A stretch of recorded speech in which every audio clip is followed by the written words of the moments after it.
출애굽기 12장 1절부터 14절까지 다 찾으셨으면 한 목소리로 같이 읽도록 하겠습니다. 1절부터 같이 읽어보겠습니다. 시작. 여호와께서 애굽 땅에서 모세와 아론에게 일러 말씀하시되 이 달을 너희에게 달의 시작 곧 해의 첫 달이 되게 하고 너희는 이스라엘 온 회중에게 말하여 이르라. 이달 열흘에 너희 각자가 어린 양을 취할지니 각 가족대로 그 식구를 위하여 어린 양을 취하되 그 어린 양에 대하여 식구가 너무 적으면 그 집의 이웃과 함께 사람 수를 따라서 하나를 취하며 각 사람이 먹을 수 있는 분량에 따라서 너희 어린 양을 계산할 것이며 너희 어린 양은 흠없고 1년 된 수컷으로 하되 양이나 염소 중에서 취하고 이달 열 나흔 날까지 간직하였다가 해질 때에 이스라엘 회중이 그 양을 잡고 그 피를 양을 먹을 집 좌우 문설주와 임방에 바르고 그 밤에 그 고기를 불에 구워 무교병과 쓴 나물과 아울러 먹되 날것으로나 물에 삶아서 먹지 말고 머리와 다리와 내장을 다 불에 구워 먹고 아침까지 남겨두지 말며 아침까지 남은 것은 곧 불사르라.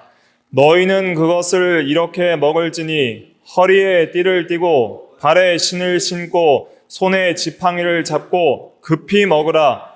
이것이 여호와의 유월절이니라. 내가 그 밤에 애굽 땅에 두루 다니며 사람이나 짐승을 막론하고 애굽 땅에 있는 모든 처음 난 것을 다 치고 애굽의 모든 신을 내가 심판하리라. 나는 여호와라. 내가 애굽 땅을 칠 때에 그 피가 너희가 사는 집에 있어서 너희를 위하여 표적이 될지라. 내가 피를 볼 때에 너희를 넘어가리니 재앙이 너희에게 내려 멸하지 아니하리라. 너희는 이 날을 기념하여 여호와의 절기를 삼아 영원한 규례로 대대로 지킬지니라. 아멘.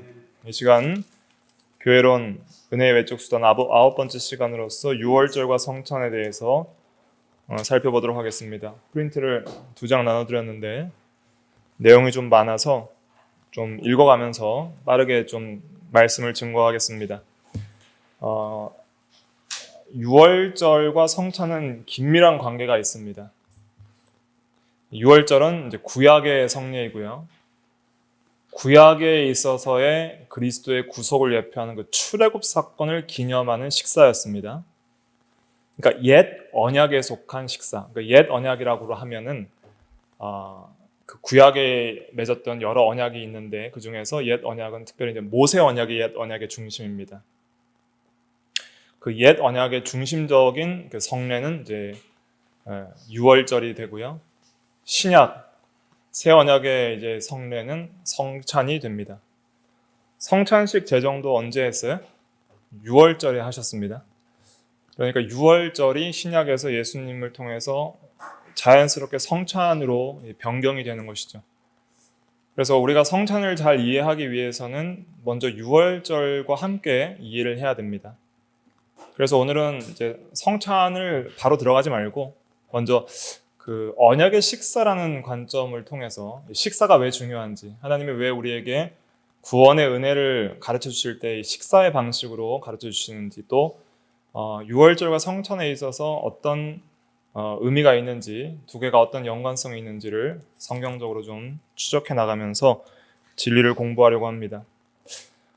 나눠드린 프린트 중심으로 좀 살펴볼 텐데, 먼저 유월절은 무엇이냐면은 유월, 넘을 유, 넘을 월입니다. 영어로는 Passover이라고 하는데, 오늘 읽은 본문에서도 피를 볼 때에 내가 너희를 넘어가리라 그랬잖아요. 유월절은 하나님의 심판이 넘어가는 절기예요. 피 때문에. 그래서 유월절은 이제 이집트에서 난 모든 장자들 다 죽이고, 또 이스라엘을 그 장자 재앙을 통해서 구원해내시는 마지막 10가지 재앙 중에 마지막 재앙에 해당하는데, 그 유월절을 통해서 이스라엘을 육신적으로는 이집트의 속박에서 구원해 내셨죠. 하지만 영적으로는 죄와 사망과 마귀로부터 구원해 내시는 놀라운 영적인 구원을 예표하는, 설명하는 그런 절기고, 그 유월절은 장차 예수님께서 오셔서 우리의 죄를 대신하여 죽어주심으로 하나님의 심판을 피할 수 있는 구원을 가르쳐 주고 예표한다 할 수가 있겠습니다.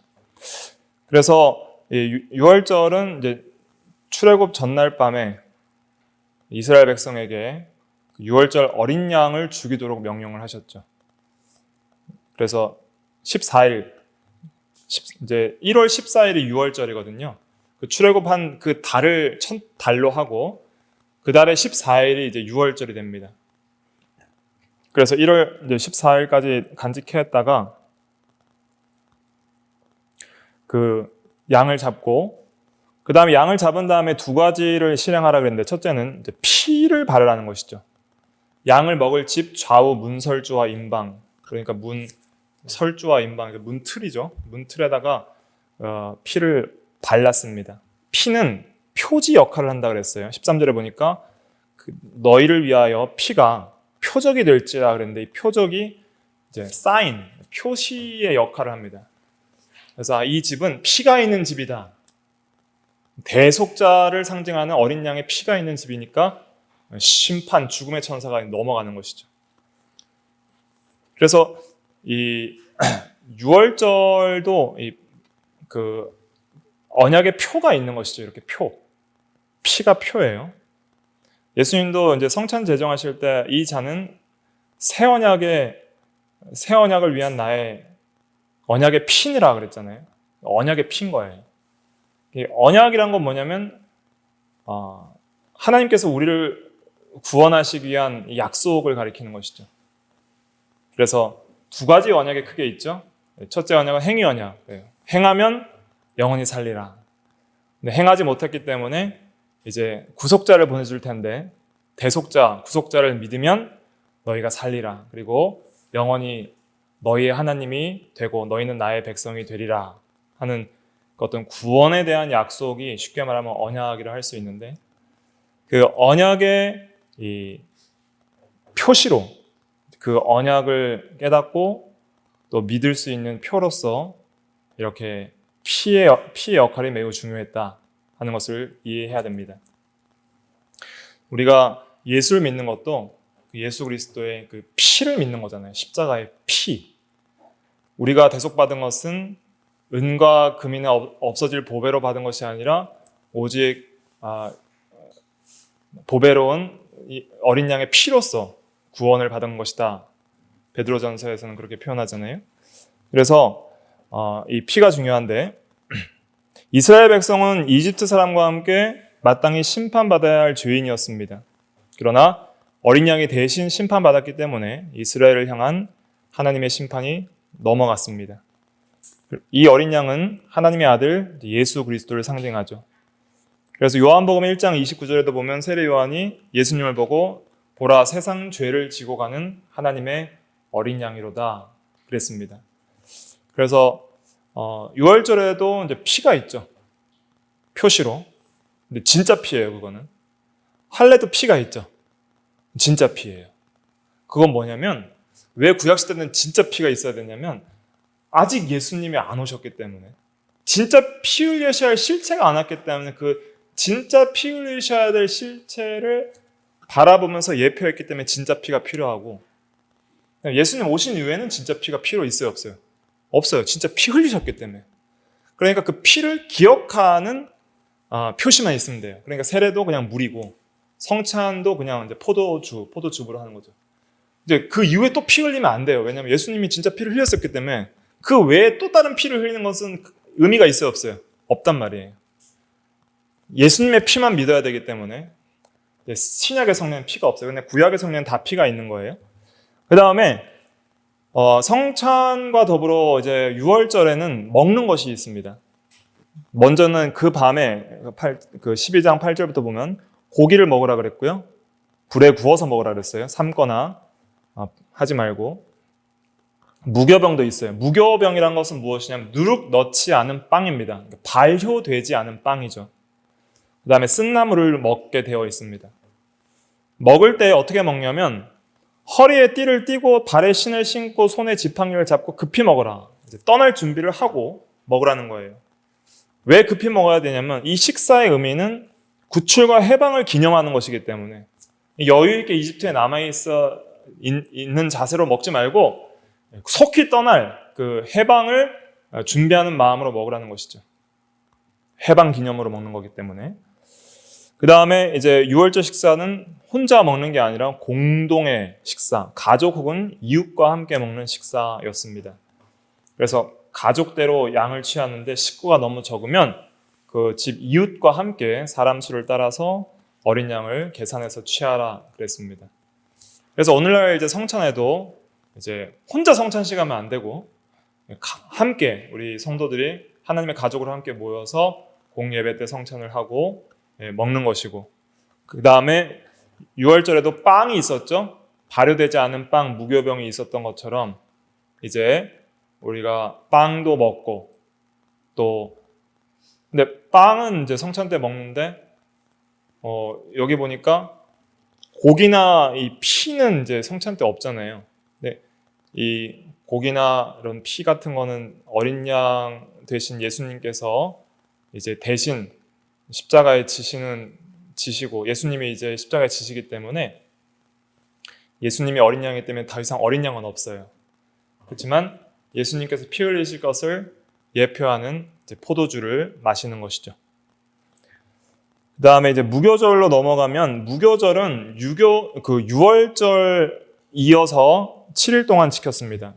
1월 14일이 유월절이고요. 그 다음에 1월 15일부터 이제 7일 동안 무교절이 됩니다.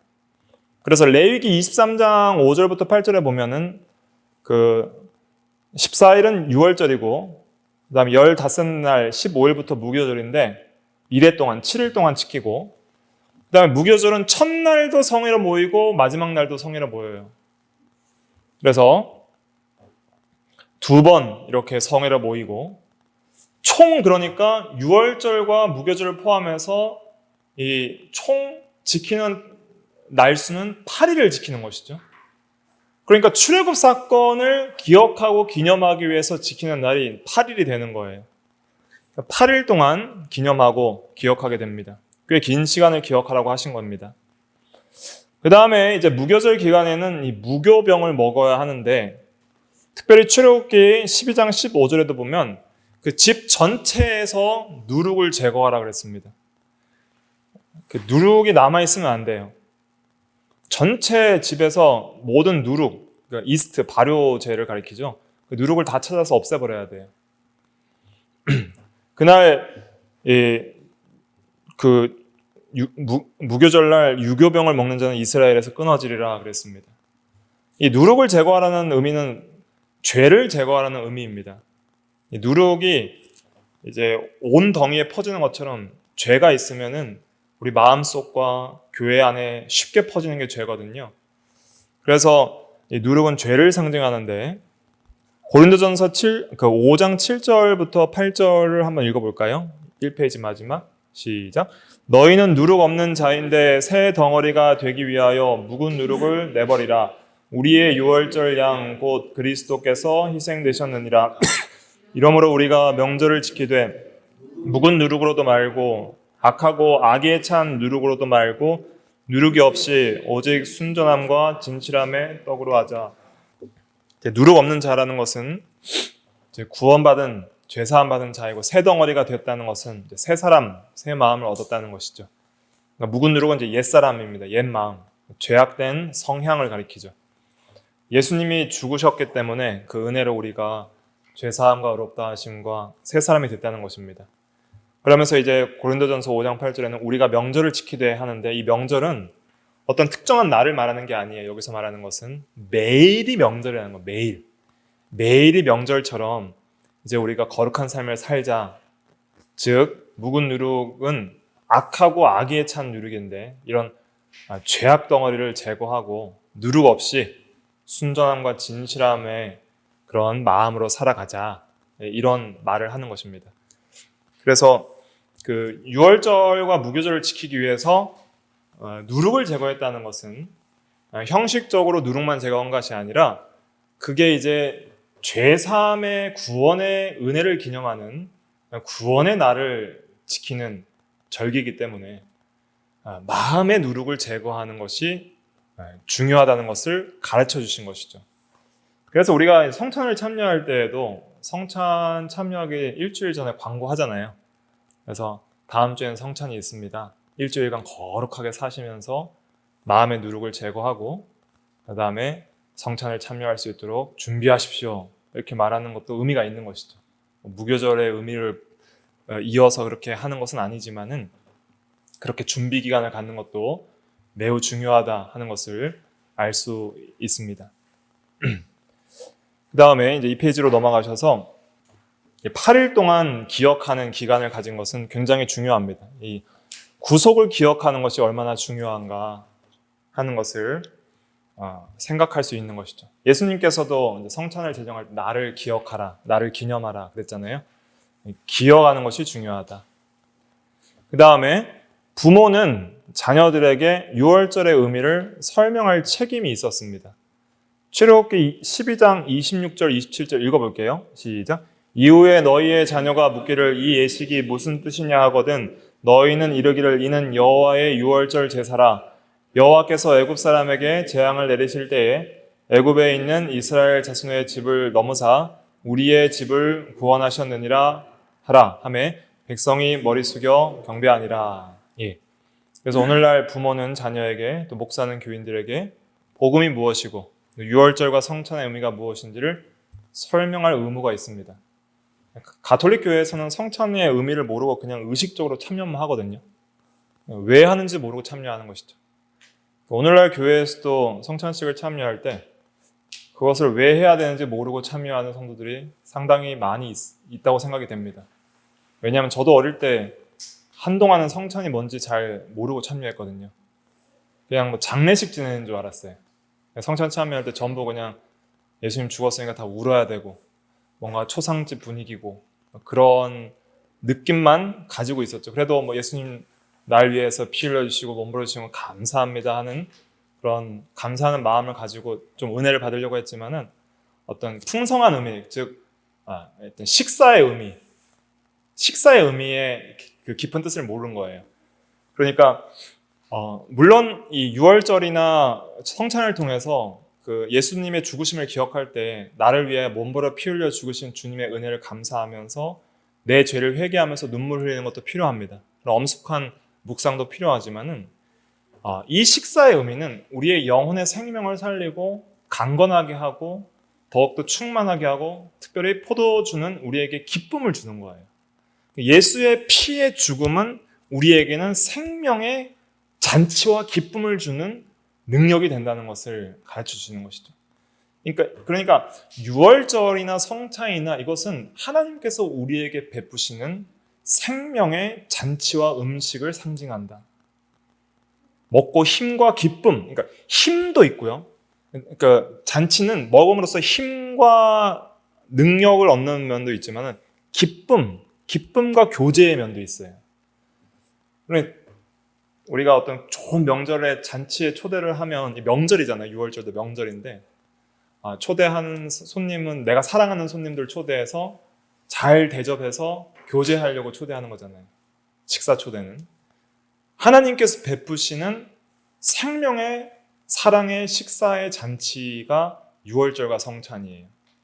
이것이 바라보고 있는 전망은 마지막 새하늘과 새 땅에서 주님 재림하셨을 때 참여할 어린 양의 혼인잔치를 전망하면서 우리의 구원이 완성될 때 이 풍성한 그 생명과 기쁨과 교제를 누릴 그 놀라운 은혜의 세계를 이 식사라는 것을 통해서 표현한 것이죠.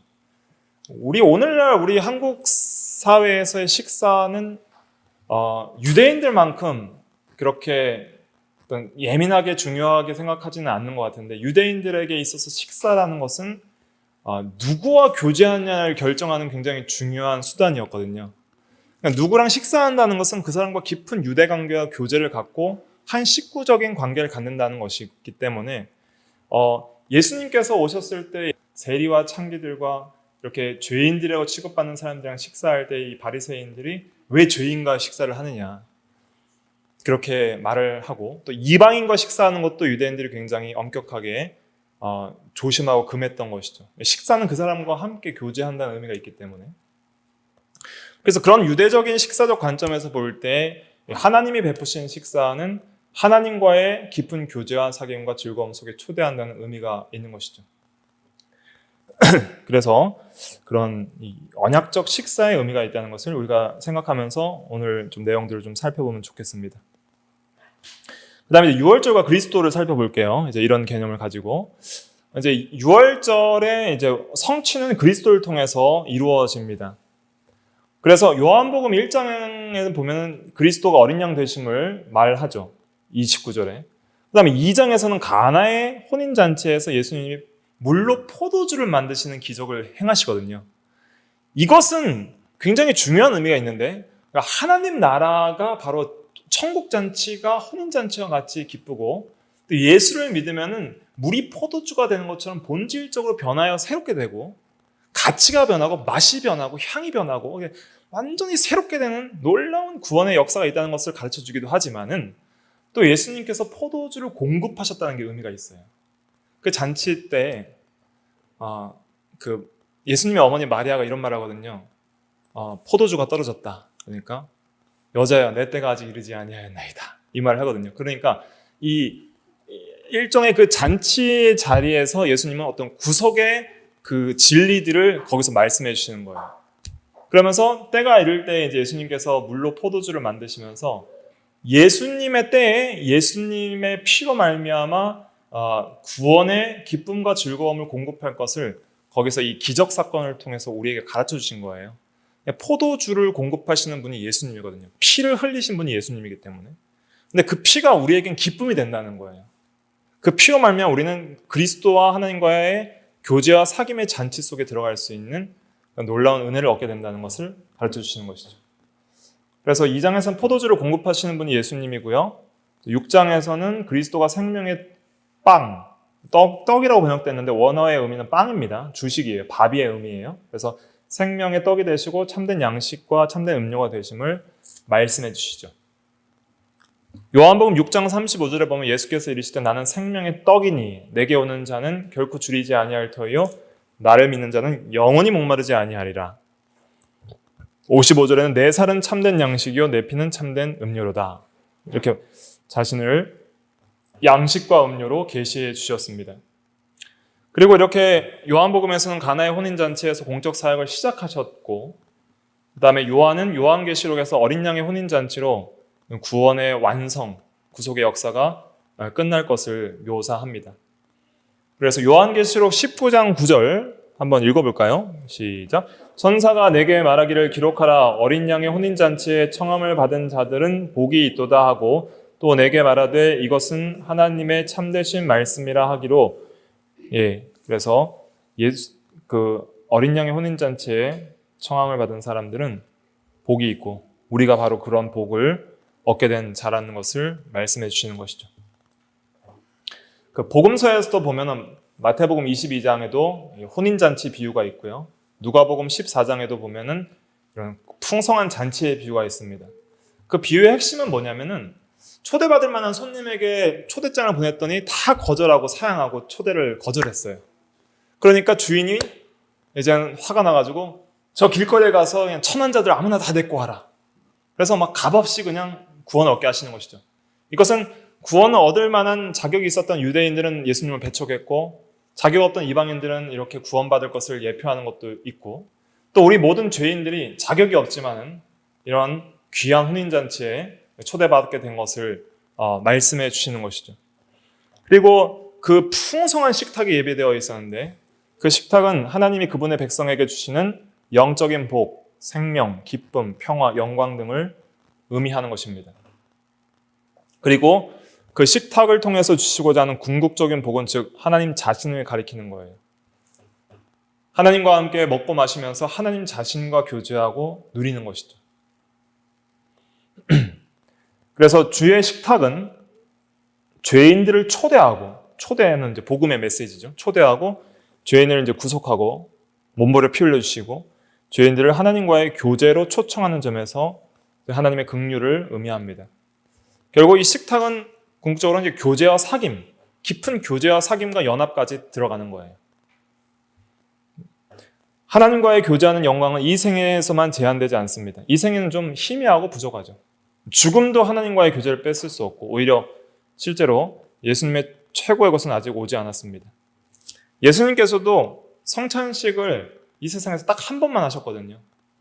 잡히시던 날 밤 12제자와 함께 딱 한 번 하시고 승천하시고 이제 더 이상 성찬식을 육체로 안 하시면서 뭐라고 하셨냐면은 마가복음 14장 25절에 읽어볼게요. 시작. 진실로 너희에게 이르노니 내가 포도나무에서 난 것을 하나님 나라에서 새 것으로 마시는 날까지 다시 마시지 아니하리라 하시니라. 예. 이것은 재림 이후에 우리 모든 성도의 몸의 구속이 완성되고 하나님의 아들의 영광을 온전히 얻을 때, 그때 그 완전한 전 우주적 구속의 완성의 때에 온전한 하나님의 나라, 미래적 하나님의 나라에서 완전히 새로운 그런 충만한 잔치 때에 마실 그 포도주와 교제 때까지 이제 마시지 않고 기다리겠다는 거예요. 우리는 이제 이걸 소망하라고 이제 이렇게 말씀하신 겁니다. 예수님 재림 이후에 있을 하나님과 성도들 간의 완전한 교제에 들어갈 때까지 우리는 현세적으로 이제 이런 성찬을 통해서 또 이런 말씀과 기도를 통해서 주님과 더욱더 교제해 나가지만은 마지막 때의 완전함을 맛볼 소망이 남아있다는 것을 우리에게 상기시켜 주시는 것이죠. 그래서 우리는 이 생애에서 이 전체 요리가 있습니다. 전체 요리는 마지막 때 볼 거고요. 그것을 이제 맛보고 있는 것이죠. 예수님이 다시 오실 때 풍성한 식사가 우리를 기다리고 있습니다. 그러나 지금 우리의 생애와 풍성한 식사 사이에는 많은 위협과 유혹이 도사리고 있습니다. 어떤 것이 있냐면 애굽의 양식이 있죠. 그래서 이 세상의 양식들이 그리스도께서 제공하시는 풍성한 영적 그리고 영원한 그러한 교제와 영적인 깊은 만족을 빼앗아가게 하죠. 이스라엘 백성들도 출애굽 이후에 만나를 맛봤잖아요. 만나를 맛봤는데 그게 하늘의 양식이라 생각을 했어요. 그래서 예수님께서 오셨을 때 모세는 하늘에서 만나를 내려줬는데 당신은 우리에게 뭘 주실 겁니까? 할 때 내가 바로 하늘에서 내려온 생명의 빵이다. 너희 조상들은 만나를 먹고도 죽었지만 나를 먹는 자는 영원히 죽지 아니하리라. 이 말씀을 해주셨거든요. 그러니까 그 만나가 상징하는 진짜 빵은 예수님이었던 거예요. 근데 그 이스라엘 백성들은 만나 이제는 처음에는 이게 만나가 무슨 뜻이냐면은 이것이 무엇인가 라는 뜻입니다. 만나라는 이름 자체가 이게 뭐냐? 너무 놀랍다. 이런 양식이 어딨냐 하면서 놀람과 감탄의 이름이 만나였는데 만나가 이제 나중에는 튀긴 과자 같다라고 했고 또 기름진 과자 같다라고 했고 그러면서 나중에 이제 질려가지고 못 먹겠다 그랬어요. 이 지겨운 양식을 내가 더 이상 먹기가 싫다. 애굽에서 먹던 양파와 부추와 마늘과 고기가 생각이 난다 하면서 모세를 대적하고 이제 우리가 애굽으로 돌아가자. 다시 세상으로 돌아가자. 그런 말들을 한 것이죠. 오늘날도 우리가 예수 그리스도의 구원의 복음을 맛보고 그 은혜에 감격하고 믿음으로 살아가다가도 그 은혜와 사랑을 잊어버리죠. 자주 잊어버리고 기억하지 못하고 그다음에 죄악의 낙을 누리지 못하는 것에 대해서 한탄하면서 육신적인 기쁨을 충만히 누리지 못하는 것에 한탄하면서 다시 세상에서 충만함을 누렸던 것이 좋다 하면서 돌아가려는 그런 유혹들이 우리에게 있는 것이죠. 그런 계속 유혹을 이기면서 천성을 향해 이 나그네 길을 걸어가도록 우리에게 힘과 또 하늘의 기쁨을 주시도록 하신 것이 바로 이 식사입니다.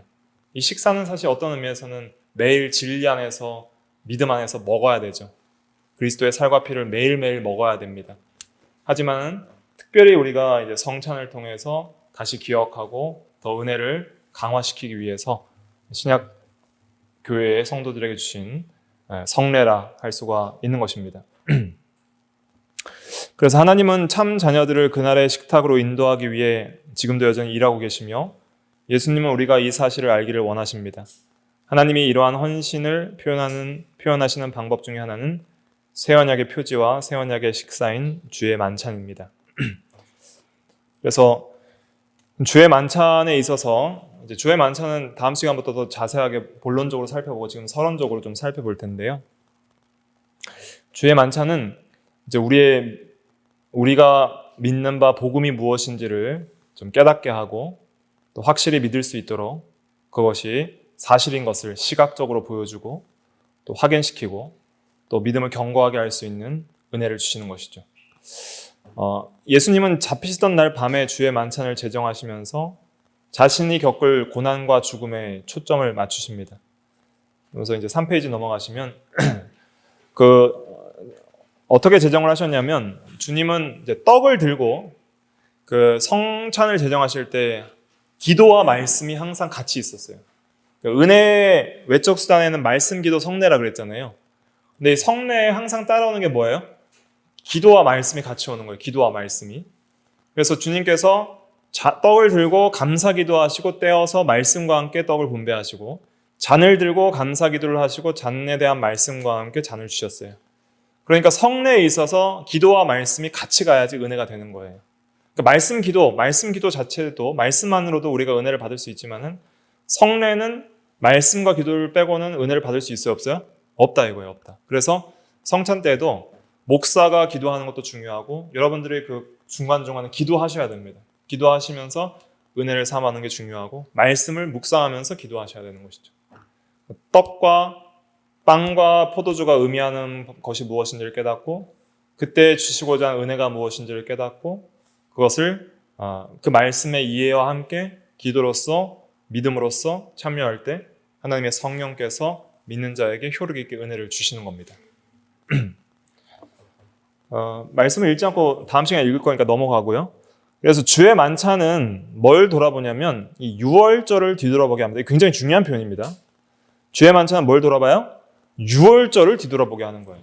과거를 뒤돌아보게 해요. 그래서 예수님은 유월절 식사의 배경에서 주의 만찬을 제정하셨습니다.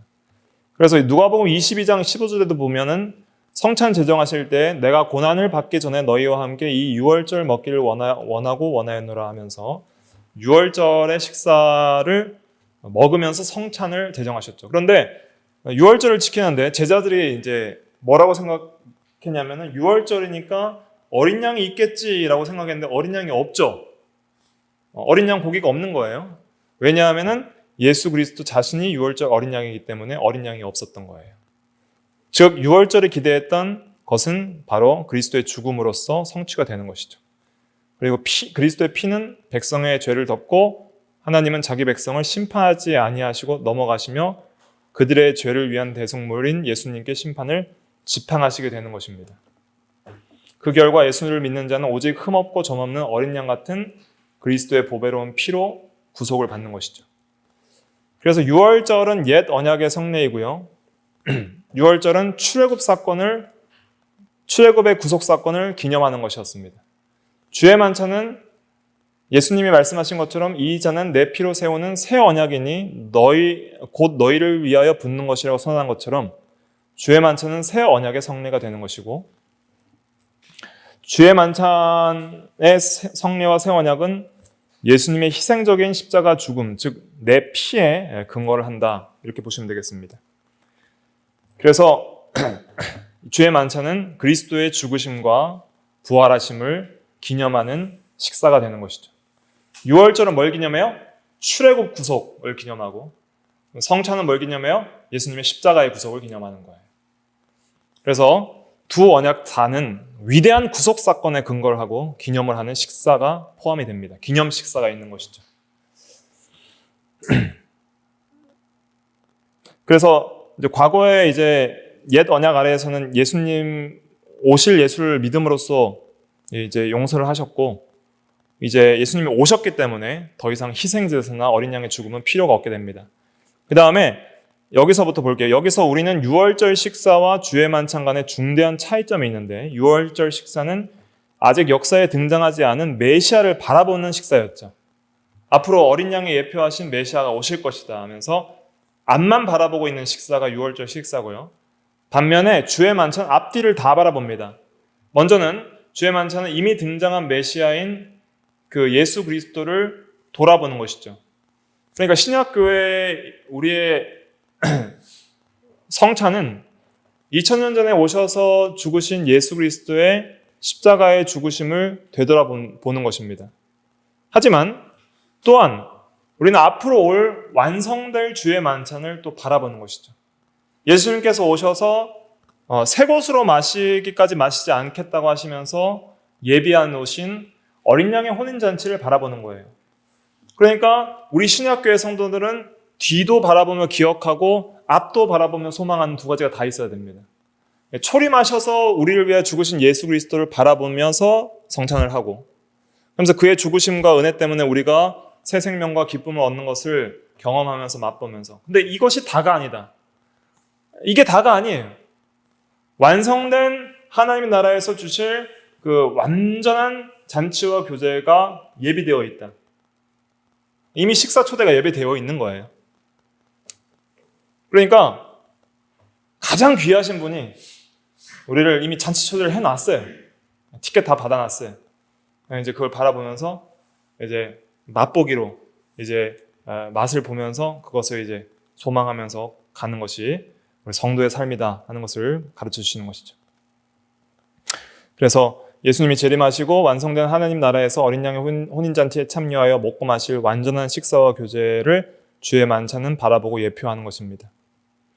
그래서 이 만찬을 통해서 주님 오실 때까지 이 성찬을 통해서 이 맛보며 소망하는 가운데 이 성찬은 또한 주님께서 반드시 돌아오실 것이라는 것, 그리고 구원이 완성될 것이라는 것을 확실하게 믿을 수 있도록 우리의 믿음을 강화시키는 것이죠. 여기 사살이라 되어 있는데 못하네요. 사실입니다. 완성되는 사실을 소망 가운데 바라보도록 한다. 그래서 주님이 약속대로 오셨기 때문에 다시 오실 것이라는 약속도 우리가 확실히 믿을 수 있는 것입니다. 여기까지는 이제 가이 워터스의 그 성찬 신학에 대한 책이 있거든요. 그 새 언약의 표지와 식사라는 책이 있는데 굉장히 좋은 책입니다. 나중에 참고 도서로 한번 또 같이 나눴으면 좋겠는 책인데 이걸 참고해서 좀 제가 정리를 했고요. 3페이지 마지막부터 언약의 식사는 제가 생각나는 대로 쭉 한번 좀 정리를 해본 겁니다. 왜 이제 식사를 통해서 우리에게 은혜를 주시려고 하는가? 6월절이나 성찬이나 둘 다 식사인데 그 식사를 주신 것은 이제 의미가 있습니다. 하나님은 영이시고 육체적으로 물질적인 음식을 먹고 마시지 않습니다. 천사들도 그렇죠.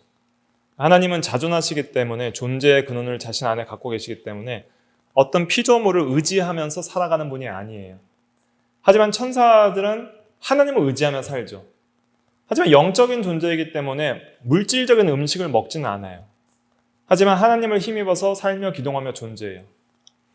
모든 천사들이나 악한 마귀들도 그들의 모든 활동의 근거는 하나님께서 주시는 겁니다. 스스로 존재하고 움직일 수 있는 피조물은 그 어떤 것도 없어요. 근데 특별히 우리 인간에게만 영혼도 있지만은 육체도 주시고요. 그 다음에 영혼의 양식도 주시지만 육체적인 양식도 주셨어요. 그래서 첫사람 아담을 창조할 때 동산나무의 모든 실과를 임의로 먹으라 그랬죠. 근데 영혼의 양식도 주셨죠. 영혼의 양식이 뭐예요? 선악을 알게 하는 나무의 열매를 먹지 말라. 이게 영혼의 양식이에요. 영혼의 양식은 하나님의 말씀이에요. 그 말씀을 순종함으로써 영혼은 참으로 살아갈 수 있다는 것을 가르쳐 주시는 거예요. 그러니까 하나님에 대하여 살아있다는 것은 하나님의 말씀을 믿고 순종한다는 것입니다. 그래서 우리는 육체가 있지만은 진짜 인간의 생명은 떡이 있고 육체적 생명의 다가 아니라 참된 인간 생명의 본질은 영적 생명에 있다는 것을 가르쳐 주시려고 하나님으로 말미암아 살아가는 존재라는 것을 가르쳐 주시려고 육신적인 음식도 주시는 거예요. 그래서 예수님께서 마귀가 40일간 굶주린 예수님을 이제 마귀가 시험을 하잖아요. 돌이 떡이 되어 먹게 하라. 그럴 때 예수님께서 마태복음 4장 4절에 사람이 떡으로만 살 것이 아니요 하나님의 입으로 나오는 모든 말씀으로 살 것이니라 그랬잖아요. 이 말씀이 어떤 말씀을 인용한 거예요? 신명기 8장 3절 인용한 겁니다. 신명기 8장 3절 한번 찾아보실까요? 신명기 8장 3절. 신명기 8장 3절 같이 읽어볼게요. 시작. 너를 낮추시고 너를 줄이게 하시며 또 너도 알지 못하며 내 조상들도 알지 못하던 만나를 내게 먹으신 것은 사람이 떡으로만 사는 것이 아니요 여호와의 입에서 나오는 모든 말씀으로 사는 줄을 내가 알게 하려 하심이니라. 네, 하늘에서 만나가 내렸어요. 그 만나를 먹을 수 있던 근거는 뭐냐면 순종의 삶이었어요. 이스라엘 백성들이 하나님을 따라서 명령을 따라 순종하며 안식일을 지키고 6일 동안 나가서 거두라는 만큼 거둘 때에 모자라지도 않고 풍족하지도 않는 만나를 거둬서 40년간의 광야 생활을 살아가게 하셨습니다. 그래서 그렇게 육체적인 생명을 연장시키는 먹을 것을 하나님께서 하늘에서 내려주신 이유는 사람이 보이는 육체적인 음식으로만 살아가는 것이 아니라 하나님의 입에서 나오는 모든 말씀을 순종할 때 진짜 살아가게 하신다는 것을 가르쳐 주시는 것이죠. 그러니까 인간에게는 육체적 먹고 마심도 있지만 그것은 영적으로 하나님의 말씀을 먹고 마시며 하나님을 절대적으로 의지하며 살아갈 때에 인간은 참으로 살아갈 수 있는 존재란 것, 참된 생명을 가질 수 있는 존재란 것을 가르쳐 주시기 위해서 이렇게 인간에게 의지하며 살아가야 할 육체적 양식도 먹어야 할 존재로 창조하신 겁니다. 그래서 우리가 진짜 먹고 마셔야 될 분은 하나님이고 하나님의 말씀이고 하나님인 것이죠. 그래서 우리가 이 세상에서도 죄인들은 이제 영적으로 하나님에 대하여 죽었기 때문에 하나님에 대하여 살아있지 않잖아요. 근데 예수님께서 오셔서 요한복음 6장에서 가르쳐 주신 것은 나를 먹고 마셔라. 그리하면 내 안에 거하게 되고 내가 하나님으로 말미암아 사는 것처럼 너희도 나로 말미암아 살리라 이렇게 말씀해 주시거든요. 그래서 요한복음 그 4페이지 마지막에 보면은 6장 56절과 57절에 보면 56절에는 내 살을 먹고 내 피를 마시는 자는 내 안에 거하고 나도 그 안에 거하나니 57절에 내가 아버지로 말미암아 사는 것 같이 나를 먹는 사람도 나로 말미암아 살리라. 그래서 이제 범죄하여 영적으로 죽어서 하느님에 대하여 살 수 없는 죄인이 이제 그리스도를 먹고 마심으로써 하나님에 대하여 영적으로 새 생명을 얻어서 살 수 있다는 것을 가르쳐 주신 것이죠. 근데 그리스도를 먹는 건 무엇이냐? 먹는 게 무엇이냐면 바로 믿는 것을 가리킵니다. 요한복음 6장 47절에 보면 믿는 자는 영생을 가졌다 그랬고 54절에 보면은 먹고 마시는 자는 영생을 가졌다 그랬습니다. 그래서 단순히 지식적으로 아는 데서 끝나는 것이 아니라 예수님을 참으로 내가 의지하고 마음에 영접하고 그리스도와 연합되어서 그리스도가 나의 생명이 되는 것처럼 그렇게 믿으라는 것이죠.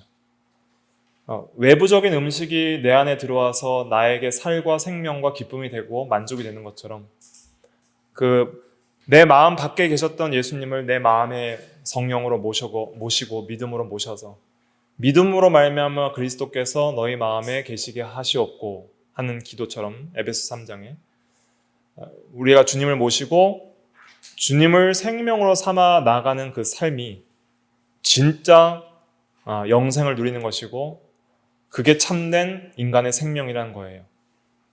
그래서 예수님을 모신 마음이 하나님에 대하여 살아있는 영혼이고 영혼이 산 자는 영원히 살고 육체도 부활할 것이니 영적 생명이 가장 중요하다. 인간에 있어서 가장 중요한 것은 영적 생명임을 가르쳐 주시는 것이죠. 그 영적 생명을 얻는 것이 예수 그리스도를 먹고 마시는 것이고 그 다음에 그 영적 생명이 더욱더 자라나고 힘을 얻는 비결은 지속적으로 먹는 거예요. 우리가 매일 밥을 먹고 생명을 유지해야 하는 것처럼 매일 그리스도를 먹어야만 살 수 있는 존재임을, 우리 영혼이 그런 존재임을 알게 하시는 것입니다. 한순간도 잊지 않고 매일 그리스도를 기억하고 의지하고 믿고 바라보고 사랑해야만 영적인 생명이 능력 있게 살아갈 수 있음을 가르쳐 주시는 거예요. 생명의 빵이라는 것은 매일 먹어야 될 주식을 가리키는 것으로서 다음 시간에 좀 자세하게 하겠지만은 매일 먹어야 될 음식이라는 것은 매일 먹어야 될 음식. 그리고 현재적으로는 우리가 너무 많이 이 세상의 양식, 애굽의 양식에 취해서 이 그리스도의 복음의 진리의 양식을 너무 못 먹는 거예요. 그러니까 잘 먹어 나가야 되는 것이 중요하고, 하지만 우리가 완전히 먹을 때가 있다. 지금 좀 많이 부족해도 계속 믿음으로 인내하십시오. 완전히 먹을 때가 있습니다. 그때는 이제 완전히 충만한 상태에서 예수님을 이제는 보는 그대로 의지하고 사랑할 것이고, 이제 충만한 교제, 어떤 장애물도 없는 육신의 연약함이나 죄성의 장애물과 마귀와 귀신과 불신자와 피조물의 악함 때문에 영향을 받는 그 어떤 것도 없이 하나님과의 직접적인 교제에 들어갑니다. 그때는 이제 이 성경책도 필요 없어요. 이제 그냥 예수님을 그냥 직접 보고 교제하는 것이죠. 성경 공부하고 믿음으로 기도하고 그런 것이 아니라 예수님을 직접 보고 얘기하면 되고, 직접 보고 교제하면 되고, 예수님께 직접 말씀 들으면 되는 거예요. 그러니까 얼마나 좋아요. 그 세계를 확실히 소망하는 가운데 우리가 낙심하지 않고 믿음으로 인내하면서 살아나가야 되겠습니다. 기도하겠습니다.